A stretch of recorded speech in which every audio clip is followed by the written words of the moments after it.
สบายดีทุกคนวันนี้ก็มาเลาะหาดอกกระเจียวแดงลองเบิ่งแถวบ้านข่อยมันจะออกซ่าเนาะมากกับมะพ่ออยู่แต่กับโบลายทุกคนกำลังเริ่มออกน้อยเดียวถ้าอีกสัก6-7 มื้อมาหาน่ะจะได้ลายเนาะดอกงามงามดึงเอารถตัวนี้มันยาวโอ้ยนี่ทุกคนจะเป็นดอกกระเจียวที่เขาหามาเนาะนี่กำลังออกโบลายถ้าออกลายจะลายกว่านี้ทุกคนเลย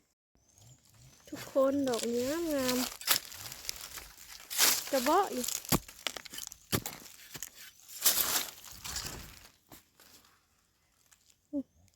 ดอกกระเจียวแดง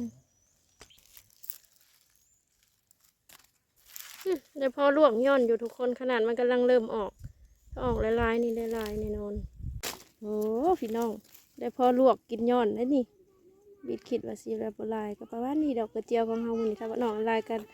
ลายกว่านี้นี่ก็ลายๆเติบได้ทุกคนอาหารตามบ้านนอกบ้านนาเฮาเนาะ